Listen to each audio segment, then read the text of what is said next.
Hello friends, welcome to Vaigai சுவை kitchen. இது அறுசுவைகளின் சங்கமம். இன்றைக்கி நம்ம பார்க்க போகிற ரெசிபி இனிப்பு அவல் எப்படி செய்யலான்ட்டு பார்க்கலாம். இது ரொம்ப எளிமையாக செய்யக்கூடியது. வாங்க நம்ம வீடியோக்குள்ளே போகலாம். என்னென்ன தேவையான இன்க்ரீடியன்ட்ஸ் சொல்லி பார்த்துடலாம். வெல்லம் 3/4 கப் எடுத்திருக்கேன். நம்ம 1 கப் வெல்லம் கூட எடுத்துக்கலாம். நம்ம இனிப்புக்கு ஏற்ற மாதிரி. திக்கான அவல் பார்த்திங்கன்னா 1 கப் எடுத்திருக்கேன். முந்திரி பருப்பு 10லேருந்து 15 எடுத்துக்கலாம். அதே மாதிரி காஞ்ச திராட்சை 10லேருந்து 15 எடுத்துக்கலாம். 1 டீஸ்பூன் அளவுக்கு ஏலக்காய் பவுடர் எடுத்திருக்கேன். அதாவது ஒரு 3-4 ஏலக்காயை பவுடர் பண்ணி அதையும் எடுத்து வச்சுருக்கேன். நான் இங்கே திக்கான அவல் 1 கப் அளவுக்கு எடுத்து வச்சுருக்கேன். அதில் நம்ம கொஞ்சமாக தண்ணி சேர்த்துக்க போகிறோம். இந்த அவல் மூழ்கிற அளவுக்கு. இந்த தண்ணி சேர்த்ததுக்கப்புறம் இதை நல்லா கழுவி எடுத்துக்கலாம். இந்த மாதிரி நல்லா வாஷ் பண்ணி விட்ருங்க. அப்போ தான் அதில் மண் தூசி ஏதாவது இருந்தான்னா நமக்கு ஈஸியாக வந்துடும். இப்போ பார்த்திங்கன்னா நம்ம இதை நல்லா கழுவுனதுக்கப்புறம் 1 நிமிஷத்துக்கு அப்படியே வச்சிட்றேன். இப்போ அவல் எடுத்து பார்த்தோன்னா தெரியும். இது நல்லா திக்காக இருக்க அவல் இந்த மாதிரி எடுத்துக்கோங்க. மெல்லிசாக இருக்க அவல் எடுத்தோன்னா நமக்கு அது சொதன்னு ஆகிடும். இதை நம்ம இப்போ நல்லா ஃபில்டர் பண்ணி எடுத்துக்கலாம்.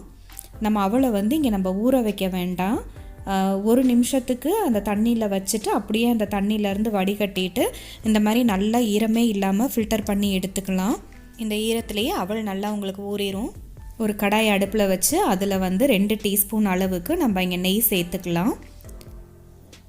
இந்த நெய் சேர்க்கும்போது ரொம்ப அருமையாக இருக்கும். இந்த நெய் நல்லா உங்களுக்கு சூடாகி வரும்போது நம்ம 10லேருந்து 15 முந்திரி பருப்பை இதில் சேர்த்து இதை நல்லா பொன்னிறமாக வறுத்து எடுத்து தனியாக வச்சுக்கோங்க.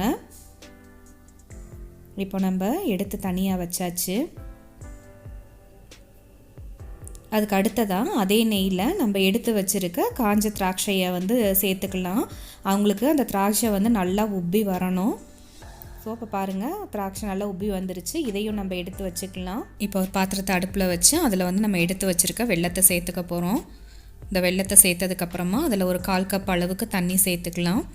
இந்த வெல்லம் உங்களுக்கு நல்லா கரைஞ்சி வந்துடும். நான் இங்கே 3/4 கப்பு வெல்லம் சேர்த்துருக்கேன். நீங்கள் உங்கள் இனிப்புக்கு ஏற்ற மாதிரி சேர்த்துக்கோங்க. இந்த வெல்லம் கொதிக்கிறதுக்கு 3லேருந்து 5 நிமிஷம் தான் எடுக்கும். அதுக்கப்புறமா ஒரு பேன் அடுப்பில் வச்சு அதில் 1 டீஸ்பூன் அளவுக்கு நம்ம நெய் சேர்த்துக்கலாம். இந்த நெய் சூடாகி வரும்போது நம்ம எடுத்து வச்சுருக்க அவல் சேர்த்துக்கலாம். இங்கே பார்த்தீங்கன்னா தெரியும் உங்களுக்கு, அவல் சாதம் மாதிரி நல்லா உதிரியாக இருக்குது. இதை நம்ம நெய்யில் வறுத்துட்டு பண்ணோன்னா அதோடய ஃப்ளேவர் உங்களுக்கு ரொம்ப நேரம் நல்லா இருக்கும். அதே மாதிரி உங்களுக்கு சீக்கிரமாக ஊறி போகாது. அதனால் நம்ம நெய்யில் வறுத்துட்டு பண்ணோன்னா ரொம்ப அருமையாக இருக்கும். நம்ம இந்த மாதிரி செய்கிறனால உங்களுக்கு அது கொஞ்சம் நல்லா கிறிஸ்பியாகவும் இருக்கும். இப்போ நம்ம நல்லா வாசனை வர வரைக்கும் வறுத்தாச்சு. இதுக்கு பார்த்திங்கன்னா 1லேருந்து 2 நிமிஷம் தான் ஆகும்.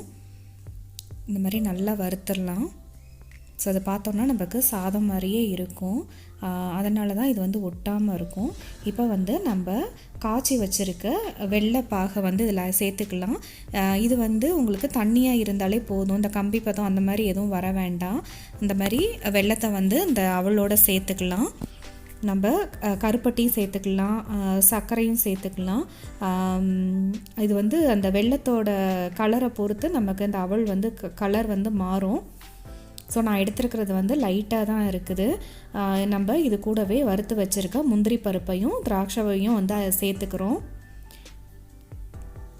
இப்போ திராட்சையை சேர்த்தாச்சு. அதுக்கப்புறமா நம்ம இங்கே தேங்காய் துருவி வச்சுருக்கோம். அது 1 டேபிள் ஸ்பூன் அளவுக்கு, ஒரு 1/4 கப் அளவுக்கு இருக்குதுன்னு வச்சுக்கோங்களேன். அதை இதில் ஆட் பண்ணியிருக்கோம். உங்களுக்கு வாசத்துக்கு ஏற்ற மாதிரி ஏலக்காய் சேர்த்துக்கோங்க. தேங்காய் சேர்த்தா தான் நம்ம அந்த வெல்லத்தோடு சாப்பிடும்போது அந்த அவளோடுக்கு நல்ல ஒரு ருசி கொடுக்கும். இப்போ நம்ம அடுப்பு ஆஃப் பண்ணிட்டு இந்த மாதிரி நல்லா கிளறி விட்டுருங்க.